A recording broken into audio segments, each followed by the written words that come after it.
Hey, it's Justin Harvey. Thanks for tuning in to the Anesthesia Success Podcast, where we take a close look at important topics pertaining to business, practice management, personal finance, and careers for anesthesiologists and pain management physicians. On this show, I work hard to take your critical questions straight to the experts. Thanks for listening. This week, I'm talking to Dr. Stephen Freiberg, and I'm really excited for this episode. It's going to be a little bit different. As you know, I am not a doctor, so I stay far, far away from the clinical stuff. This week is a little different because I'm talking to Dr. Freiberg about his professional and clinical transition from residency to fellowship and fellowship to attendinghood. And I'm going to let him unpack some of the steps, decisions, some of the pearls that he's picked up along the way and talk about how should a physician make smooth clinical transitions between jobs as you move towards an attending role as an anesthesiologist. So, hope you enjoyed today's episode. As always, thanks for tuning in. Hello and welcome to episode 54 of the Anesthesia Success Podcast. I'm very pleased to be joined this evening by my friend, Dr. Stephen Freiberg. Dr. Freiberg is a cardiothoracic anesthesiologist, currently an attending in the Orlando area. He trained at Duke and Johns Hopkins. If you recognize his voice, you might have heard him on the ASRA podcast with our friend Dr. Jed Wolpaw. And he's here today to just share a few pearls about how to optimize and make good decisions while you're transitioning clinically from residency to attendinghood. Dr. Freiberg, thanks for being with us. Justin, thanks so much for having me. Really excited, really a big fan of the show. And I wanted to reach out mostly because I heard Dr. Jimmy Turner do an episode where he kind of talked about the successful transition to attendinghood, really from a financial standpoint. And there's no doubt that he is the expert in that realm. I'm a big fan of Dr. Turner as well. Yep. What I thought about and what I thought I could help bring as a reasonably new attending, I'm a couple of years in practice and I don't think I've made anyone too angry too far. I'd like to hope and think that I'm on a successful track, is what I guess you could also argue is the first key to the financial standpoint. And certainly this is the Anesthesia Success Podcast. The success standpoint is you got to do well when you get that first job. And I guess this applies even to, this is coming up on July 1st. It's the same with new interns, new residents, and certainly new attendings. What is the first key to success in financial security is making sure your income is stable. And I think I have hopefully a little insight to help a new-ish or a new attending or resident make that first transition smooth and really hit the ground running. Yeah, I'm really excited to talk about that this evening, and shout out to our friend, Dr. Jimmy Turner. Thanks for introducing us, the physician philosopher, a friend of the show as well. And also, I'm glad you brought that up. Congratulations to all the new interns and the new CA1s who are now doing anesthesia for the first time. If you're out there listening to this podcast, tell your friends about it because there's a whole new crop of doctors now that could be interested in what we have to say here today. So I've got this 10-point bulleted list here in front of me, Dr. Freiberg, which you were kind enough to send me. And I just want to work our way through it. So why don't you tell me, number one, keys to a smooth clinical transition as an anesthesiologist? Absolutely. And you reminded me how awesome it was to become a CA1. Again, this is specific to anesthesia, so I can focus in on this a little bit because, at least for me personally, intern year was filled with things that I knew I didn't want to do.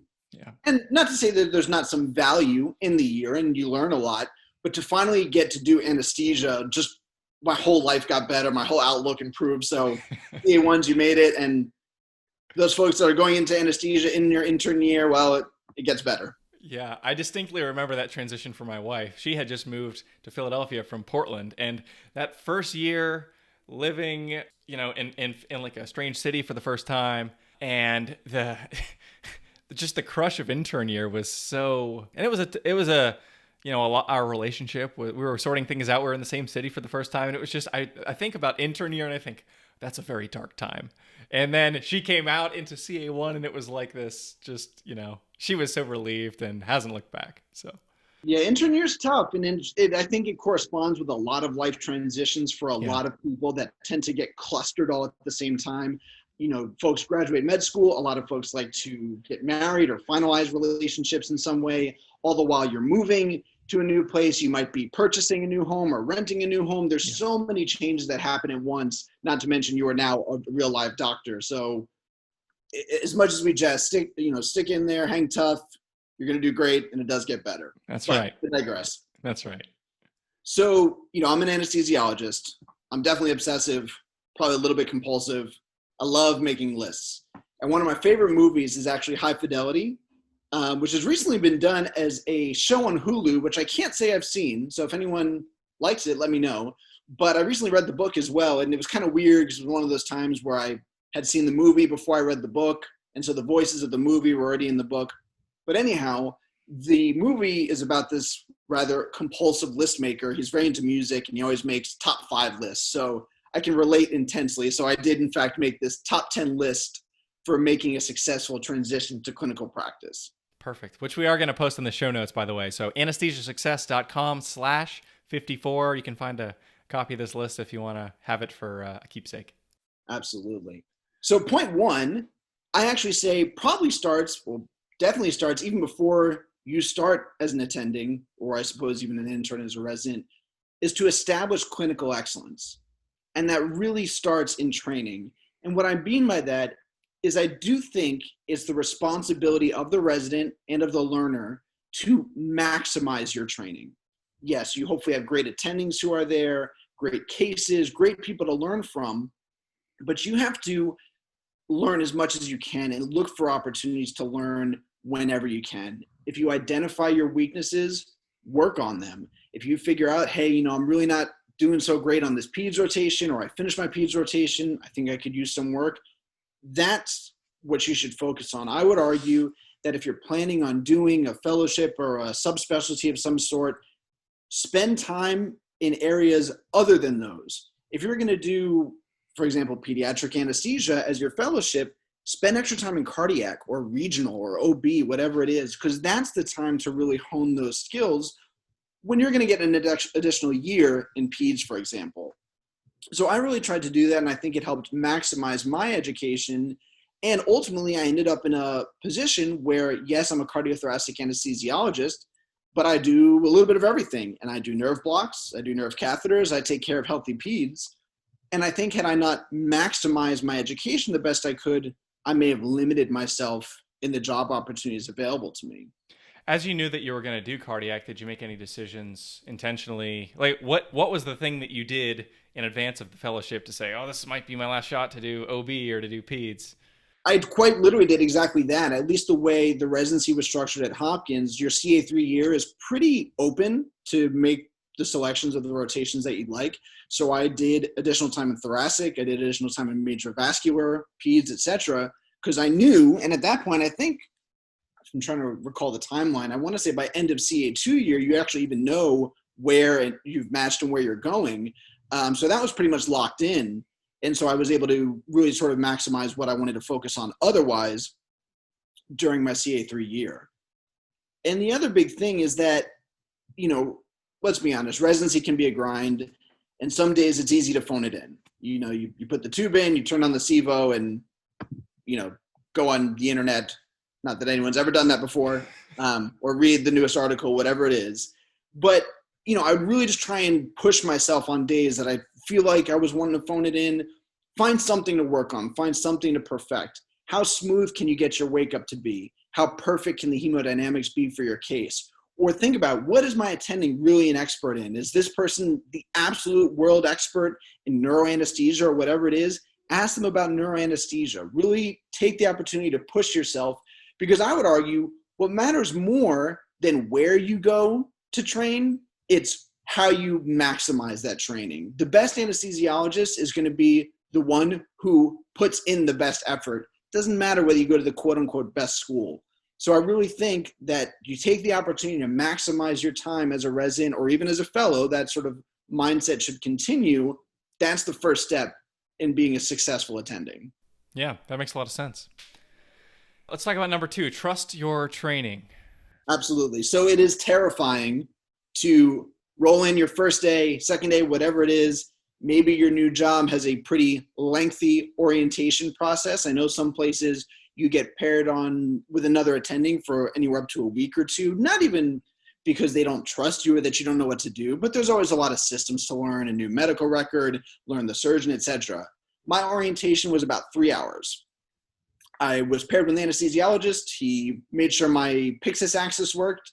And he said, okay, you're going to go take over this other room, which was a very, very sick, complicated case where I didn't even know, where all the drugs and the tubes were yet. Wow. But the fact of the matter is, you have to believe in yourself, especially if you've taken the time to maximize that training. You know what to do. And it's not an arrogance. It's not an overconfidence, but you know what to do, and you deserve to be in the position you're in. I know something I've talked about a little bit with Dr. Wolpaw is just the idea of imposter syndrome. And I know that's something he's talked about a bit and with some of the content he's done over at ACRAC. And this is like exactly where it kicks in. You're looking around like, oh no, where's the attending? It's getting dicey. And then you're like, oh man, that's me. So how did you deal with that at that time frame? We'll touch on this a little bit in some of the other points, but the fact of the matter is, for the most part, there's always help available, with some scary exceptions, but there's always help available. And I would argue, not unlike in a residency program, if you're hired, that group has now invested in you, at least to an extent. They want you to succeed, and probably an even more, cynical way of looking at it, they don't want any malpractice or lawsuit or bad outcome to fall upon their group. And if that's contingent upon someone coming to help you, they're going to do it. So that's one thing to keep in mind. But again, there's definitely that bit of imposter syndrome, and it's exactly like you said. It's like, oh, where is the attending? And it's like, oh, that's me now. Yeah. And you take a deep breath, say, I've done this before, or I've done something exactly like it. And you put one foot in front of the other. Yeah.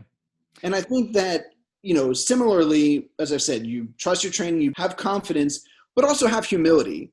And I think one of the things that rubs people the wrong way very quickly, and you'll see it sometimes when folks transition either from another job or from residency to fellowship, or if they've transitioned amongst institutions, especially ones with very famous names, don't name drop.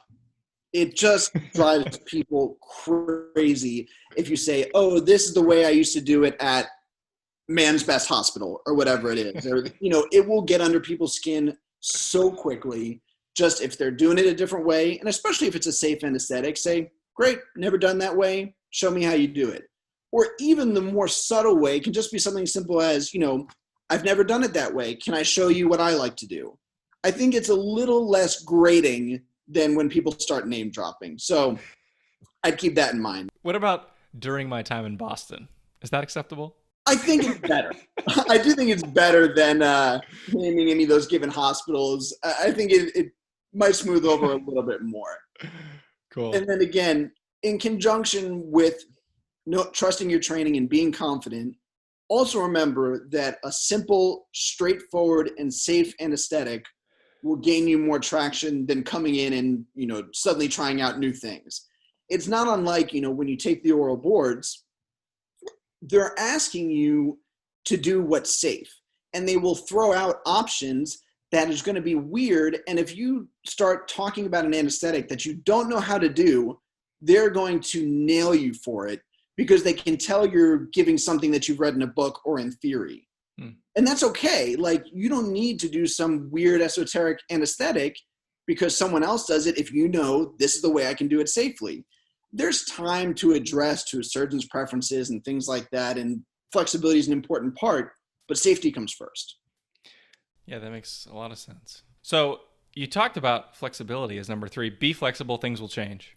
Exactly. So I guess that transitions well into point 3. You've got to be flexible. Your assignments will change.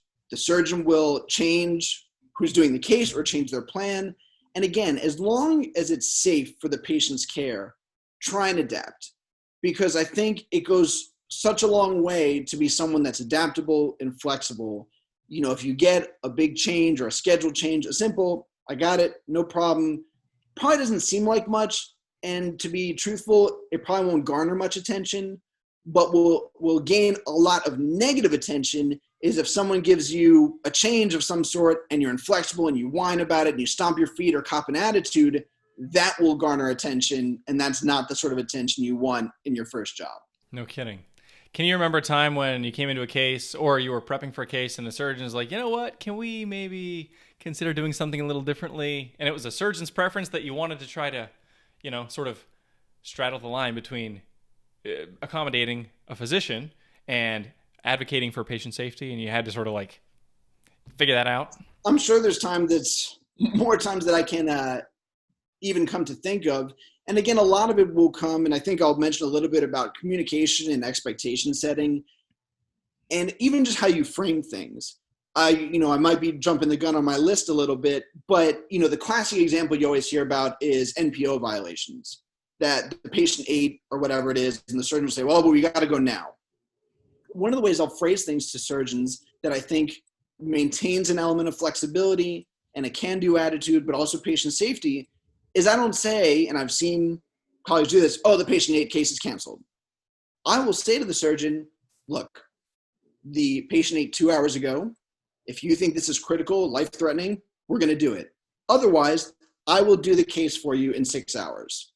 And I think just that simple rephrasing shows a more willingness to help out than just being like, oh, they ate, we're done.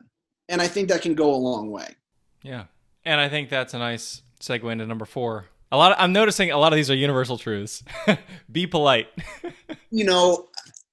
I guess you'd be surprised or not surprised how quickly it seems these universal truths are forgotten. Yeah. And that's to be polite. I really can't overemphasize that. And more importantly, it's be polite to everyone. It's to the nurses, to the techs, to the ancillary staff. You can't imagine what it does for your reputation. And the fact of the matter is people talk and people listen, and it matters. And as much as you might not think about the person who mops the floor, what their opinion's going to have an impact, all that travels around, and it helps or can potentially hurt build your reputation. And your reputation is really all you've got, especially when you're first starting out.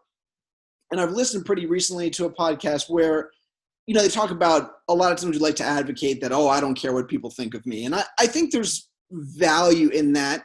But at the same time, it matters a lot what people think of you from the way you treat others and from sort of your moral fiber, so to speak. Yeah. So again, to be a doctor who shows up with a smile, says please, says thank you, who when you show up and pack, you actually help put the monitors on the patient as opposed to just dropping and turning on your heels. People notice, and it matters. So again, just be polite. And what I found in my comparative length of life, most of the time it's easier to be nice than to be a jerk. Yeah. It takes more energy to be mean. Well, that probably says something about the kind of person you are too.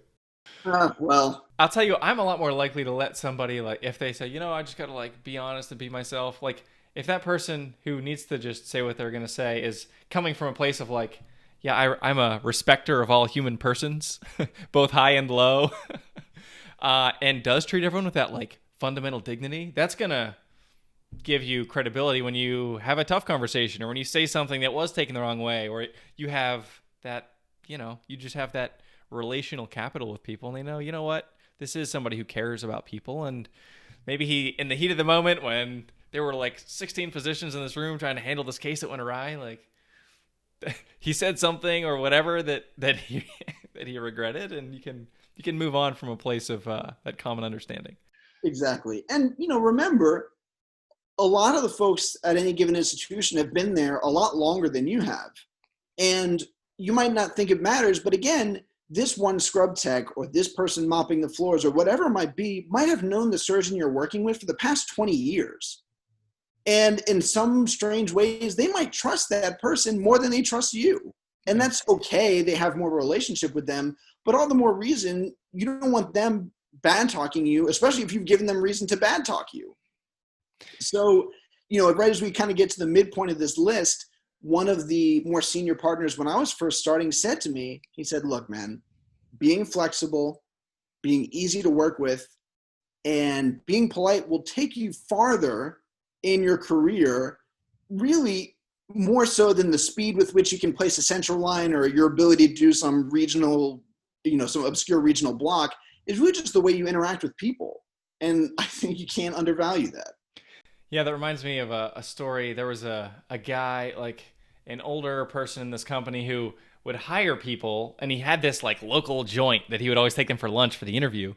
And he was friends with everyone there, and he knew that they knew every time he brought someone in on an interview that it was a setup, and that they were to essentially like get his order wrong, spill his like stress him, and see if he treated the waitress, treated the cook and the manager with the dignity deserved by his fellow man, or if he like flew off the handle. And it was this guy's, hypothesis that told him everything he needed to know about the character of the person he was about to hire. So I think that's kind of like the strategy, I'll be honest. And I think a lot of those little techniques are employed in even more formal interview situations. People just want to see, how you interact and what sort of moral fiber you have. So, and at least if you're a jerk, you get a free meal out of it, I guess. That's right. Number 5, this one's near and dear to my heart. Be punctual. Oh my goodness. I was routinely amazed as I progressed through my training. Adult learners, but they are adults. Some with, I'll take a step back. Some with children, that adds an extra, layer to the complexity of punctuality sometimes. But ultimately, these are all adults. Some of whom are older than me, have had other careers, and they were late. They would just show up late all the time. And we're not talking like, 2 minutes out of the door, like 25 minutes late. And it's like, what are you doing on the first day of residency? And look, things happen. I get it. But most of the time, a lot of the time, you can make steps to limit the likelihood with which that can happen.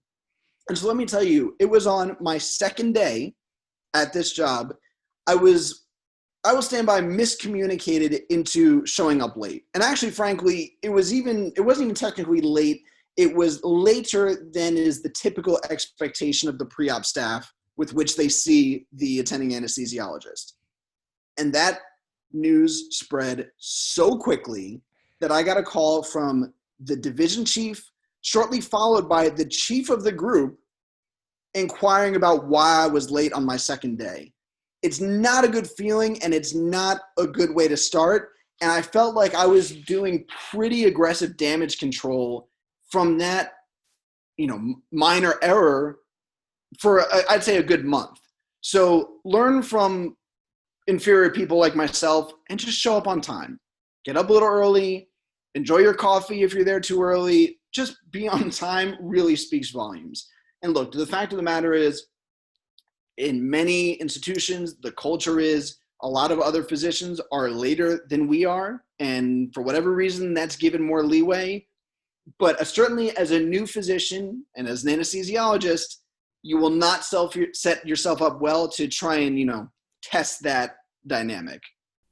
I'm curious how those 2 phone conversations went, and if your miscommunication was looked on graciously.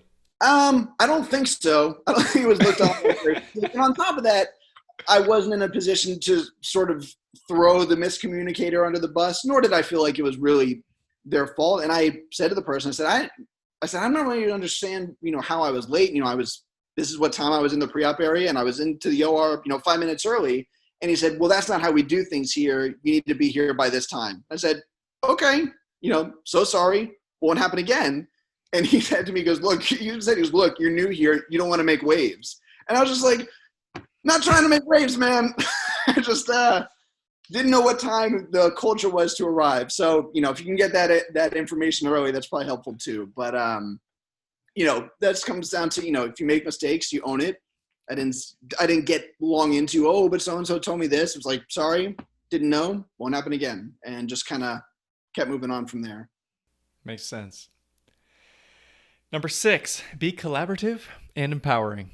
Absolutely. So I kind of mentioned a little bit, even when we talked about sometimes having to compromise with surgeons and the example about NPO violations. What's NPO, by the way? Sorry, nothing by mouth. As you might know, Justin, this is actually changing with enhanced recovery after surgery protocols, but there are typically some sort of restrictions on how close to eating and drinking before you have your surgery. Got it. A non-clinician question there. Gotcha. Completely appropriate. And actually, I learned embarrassingly recently, it stands for, hope I'm not saying this wrong, it's nil per os.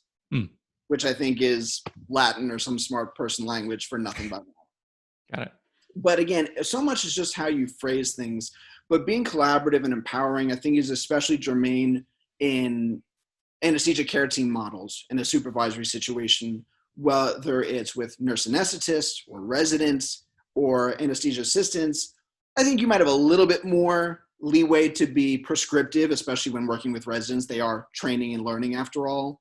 But I think it will even value you as how you're looked at as an educator and as an attending to empower your learner or empower your coworker or anesthesia care team member.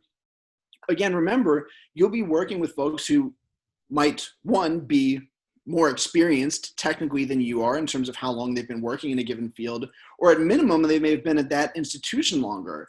So again, it also has to do with flexibility. If someone in your anesthesia care team model has a particular way of delivering an anesthetic and it's safe, it might not be worthwhile to really, create a hill to die on to change that anesthetic technique.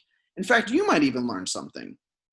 And what I would say is that if there's a situation which you think is pretty significant to hammer home, or if you think it dictates a change in the anesthetic plan, engage the members of your team. And I'll often say something to the effect of, I think this patient would really do great with X, Y, or Z, with a TIVA anesthetic or an extra antiemetic.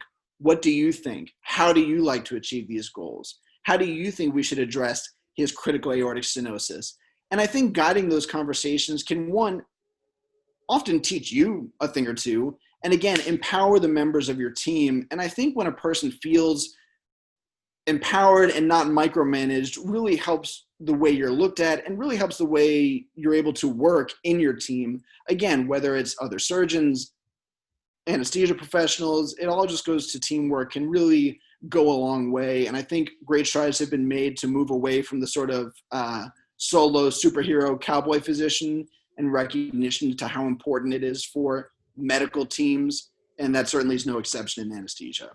Yeah, that makes a lot of sense. I was listening to a podcast, one of the podcasts that I like called The Moment by Brian Koppelman. I don't know if anybody else out there listens to it, but he did a recent interview with a guy named Jocko Willink, who's a pretty famous, like a management consultant now, but he's a Navy SEAL and a guy who's basically an expert in leadership techniques. And he was telling this story in this podcast, I'll link it in the show notes, about how leading from a place of humility with questions and involving others creates buy-in that increases cohesiveness, that will show you your blind spots. You might just find a response that you don't expect when you ask a question, like, what do you guys think? Like, well, because, I could easily see somebody making an observation in some instance where it's like, wow, maybe I missed that detail, or that was something I didn't consider, and it may be a salient fact to the way you're going to administer care. So leading from a place of engagement and asking questions and getting buy-in just has so many benefits. And that was something that he saw, in war. The example he was using was like, platoon leader, we've got to take this hill. Guys, what do you think is the best way to do this? And obviously in the context of asking others to put their lives on the line, that buy-in is very important. But I think, in a similar kind of way, creating a team atmosphere and a common goal and having everyone participate and pull in the same direction in the OR is also very important. Absolutely. And that reminds me, there was an interview I'd heard with Peter Pronovost, who was at Johns Hopkins for a long time, was world renowned for the work he's done with patient safety. And he also told a story, I think, again, military related, and it just has to do with empowering the members of your team, that if you ask the individual who's mopping the floors of an aircraft carrier and you say, what is your job? They're going to tell you, I help launch planes from the aircraft carrier safely. They're not going to say, I mop the floors. That's only a small part of the greater goal. And certainly, almost universally, when you get into problematic or heated or controversial situations in medicine, especially with the medical team, with rare exception, everyone wants what's best for the patient. And I think that's the common goal. And as long as you can empower people to feel that they are purposefully involved in that goal, you can have a better working environment. Makes a lot of sense. Number 7, be a yes physician.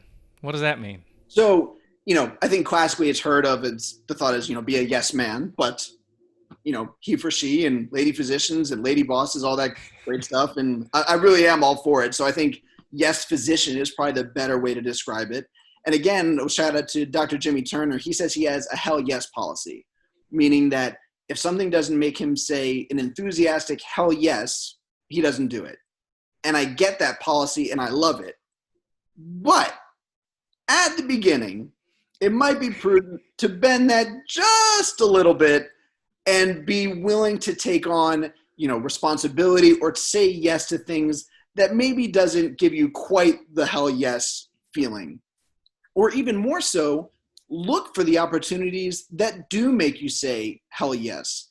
Again, if you're approached to lead a committee or, take on a certain case or a leadership role, either seize that opportunity and say, yes, I'm here for it, or at least maybe provide an alternative. If they say, we want you to lead our committee on obstetric anesthesia safety, and you can't stand obstetric anesthesia, chances are you wouldn't be invited into that committee. Those things tend to not go unnoticed. But you might say, you know what, I really appreciate you being, you asking me that, but my real passion is vascular anesthesia. I would really love to join this committee.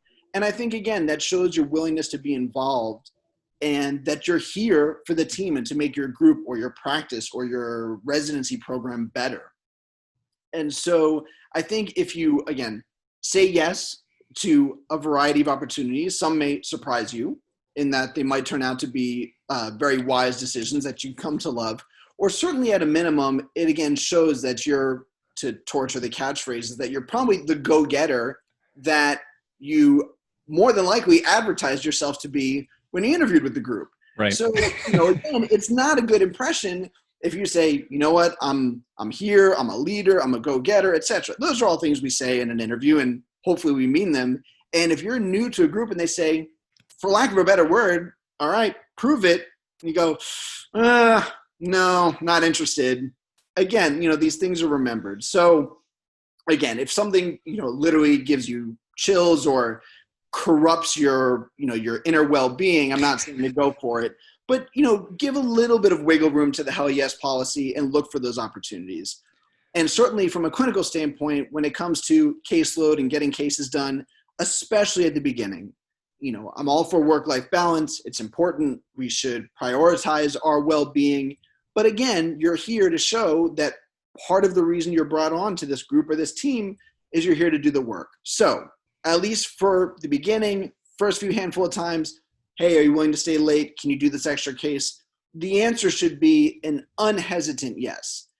And I think in an amount of time, if you find that you're really sort of being abused or being asked to stay late too frequently, it actually might tell you a lot about the group, and that might not be the right place for you.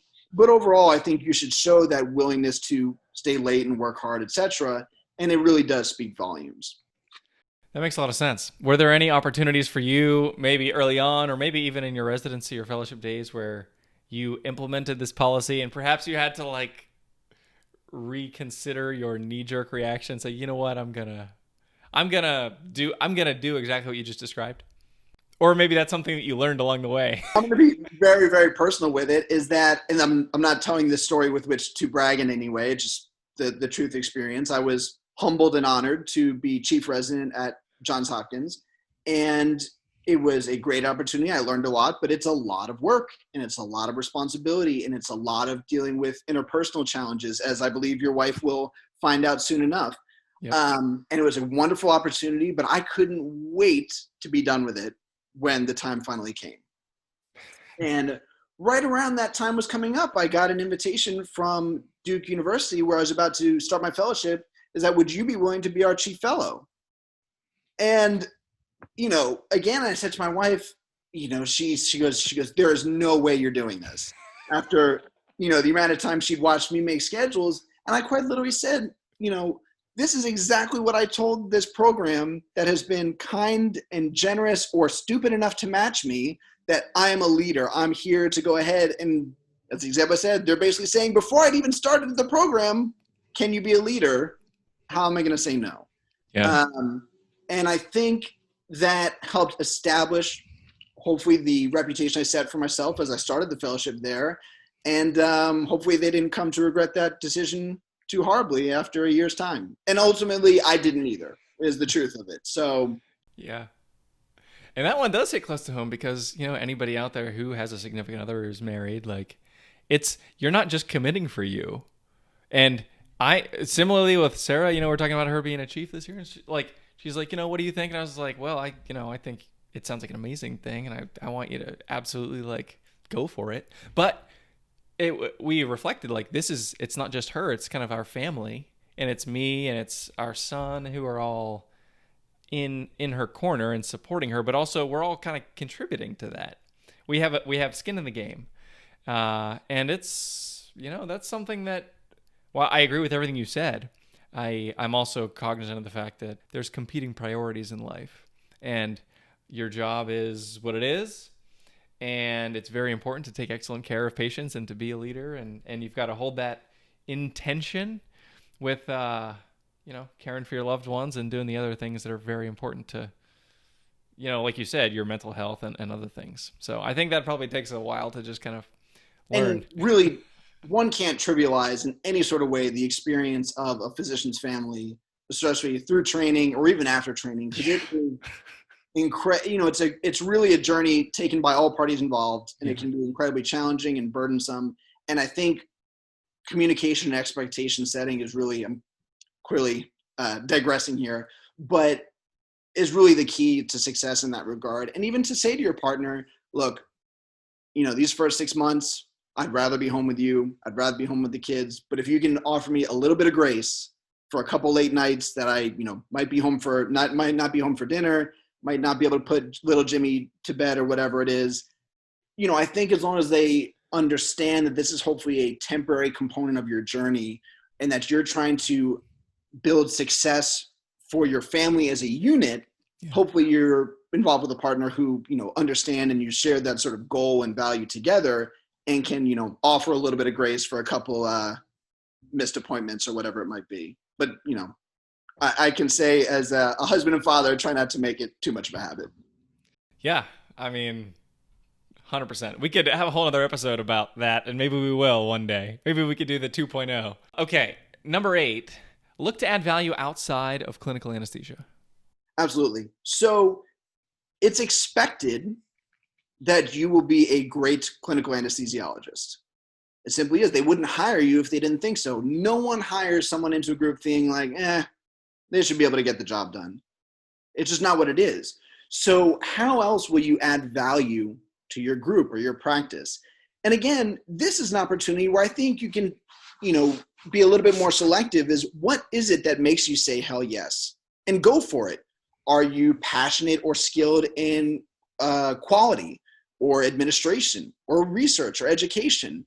That's something that, again, I think find what's important to you, but seize and look for those opportunities. Even if perhaps they're not offered to you, look for opportunities to create them. The example I'll give is I had a very difficult and challenging case with a poor outcome. And I said to a trusted partner, I said, look, what sort of forum do we have to discuss these cases so we can all learn from them? He's like, oh, we really don't. I said, no. He goes, no, it would be awesome to have something like that. And from that, I basically built up, I know that the connotation has kind of changed over time, but, what is historically known as an M&M conference, morbidity mortality conference. I think now it's a little bit more PC to call it a systems-based practice or systems review, which I think has some value in that the analyzing a medical error isn't about finding out what one person did wrong. It's what are all the pieces that went wrong to allow an error, to allow a poor outcome in order to improve upon it. But that to me was something that I've always been passionate about and was a perfect opportunity to seize upon. And it's been very well received by the group as a whole. And people have said like, oh, we've needed this for so long. So look for those opportunities, whatever is passionate, and bring those to your group in addition to your ability as being a great anesthesiologist. And especially in the challenging political climate we have when it comes to anesthesia and anesthesia care, how do you bring value outside of the operating room is really important. Yeah, that's a whole nother episode. We're getting all these episode ideas right now, but great. Someone better be writing this down. Yeah. Okay, we'll keep it moving. Number 9, know your limits and the limits of the system. Correct. And I hit on this pretty early, but it's always okay to ask for help. And I guarantee, again, anyone in your group would rather help you avoid a poor patient outcome than not lend a helping hand. Yeah. So classic example for this. So my second day I was late, or more or less late. My third day, as my kind of standard pre-op evaluation goes, I said, have you ever had any problems with anesthesia in the past? No problems. I just have this. And the patient handed me a difficult airway letter. And on top of that, it was a rather old letter, so it wasn't especially helpful where it said, this is how my airway was successfully secured. It basically said, this patient was really hard to intubate. Good luck. Wow. And so I said to one of the more senior docs, who we have what's called a charge role. They're the guy that kind of runs the board and is in many ways just there to also help lend a helping hand if needed in addition to their own rooms. And I said, look, man, I don't know what I'm getting into here. This lady just handed me a difficult airway letter. Do you mind, being an extra set of hands when I induce? And there was no hesitation. There was no, what's wrong with you? There was no, you sure you can't handle this by yourself? It was without a blink of an eye, sure thing, call me when you're ready. And that was that. And so I think that was probably looked at more favorably, I would hope, than had I gotten myself into trouble and was on a third or fourth intubation attempt and was calling overhead for all, for surgical airway. Yeah. So again, trust your training, but know your limits. And it's okay to ask for help. Similarly, while I feel quite comfortable taking care of healthy peds, we're a big hospital, we have a lot of sick kids. And I was scheduled in the endoscopy area and they said, okay, the next case we're bringing down is a 2-year-old from the PICU. And I said, this is not within my comfort zone. And again, I called to one of our charge docs and said, look, I'm not comfortable with this case. I'm happy to, again, about how you're phrasing, I'm not trying to just sit this case out. I said, can I swap with one of the peds cardiac guys or one of the peds guys? And no one batted an eye because no one wants bad patient outcome. Everyone wants to take best care of the patient. So trust your training, but know your limits. And when it comes to limits, it's not only your individual limits, it's important to know the limits of the system. And when you come to a new place, in addition to not name dropping and not being rude to people, you have to work and fit within the resources and confines of the system that you're in. So a classic example that I think of is we did a lot of thoracic epidurals, actually both places I trained in.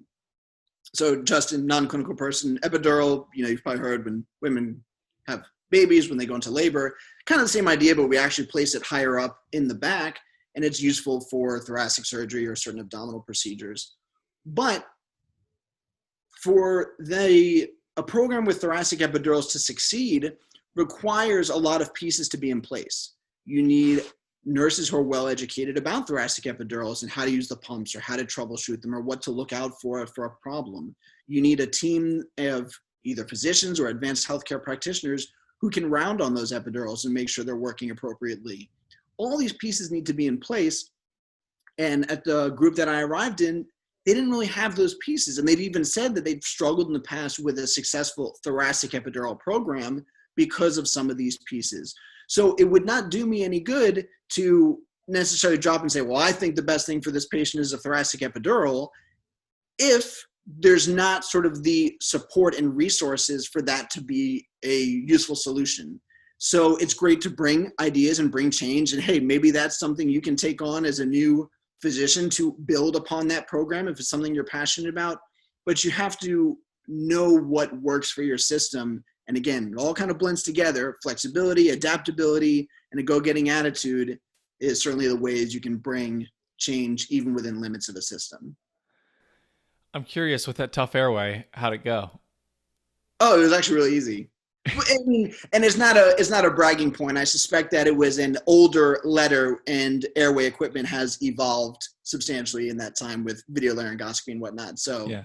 In fact, she had the difficult airway bracelet that was put on her because she had the letter, and the senior physician who very pleasantly came right in the room as I was ready to induce, and we easily secured the airway. He goes, "Oh, cut that thing off," and went about his day. So luckily it went okay. That's funny. Great. And I think my number 10, and I think a lot of what I've said today, and hopefully I didn't sound too redundant, kind of points in this direction, is bring solutions. Don't bring problems. You are undoubtedly going to find problems in any new job you find. The problems exist everywhere, and it might be the same problems of somewhere else you've been. It might be different problems, and that's fine to identify and address them. But again, it will take you so much further to say, hey, this is something I noticed. I'm not comfortable with it. I think it's problematic. This is what I think we can do about it. How can we do this? Who do I need to talk to? As opposed to just coming in with complaints and being, oh, well, your pre-op workflow really sucks. Chances are someone's already commented upon that. And if there aren't already programs in place to fix them, that's where you jump in and, again, show your value and bring a solution to the people who are in charge. Makes a lot of sense.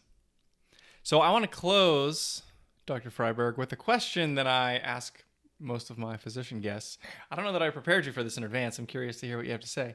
I'd love to hear a brief anecdote from your career as a physician about a time when you were, obviously you've worked really hard. You've trained a lot. You're an expert in a lot of different things to be an attending anesthesiologist. Tell me about a time when, whether it was a tough case or collaboration with some of your physician colleagues, a time when there was this moment of like actualization, of realization of like, I made it. We made it. Like all the hard work has paid off. I've achieved the goal. I've attained the skills, and I'm a competent physician in ways that, as like an MS2, I could have only dreamed.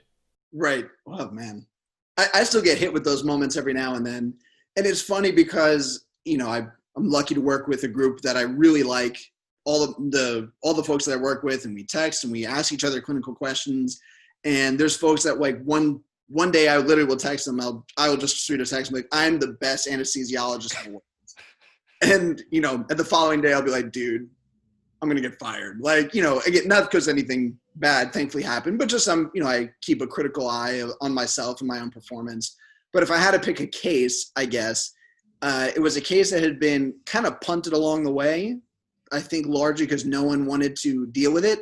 Combination, both from a surgical standpoint and an anesthesia standpoint, so much to the effect that it somehow got scheduled on a weekend, which is not a good time for things to necessarily happen. But it was a patient with a anterior mediastinal mass. And so for any anesthesia folks listening, those are potential disasters to put a patient to sleep, depending on how symptomatic they are. Because we are experts at airway management, I would say pretty much from, chin to sternum. Pretty much anything in there we can work with.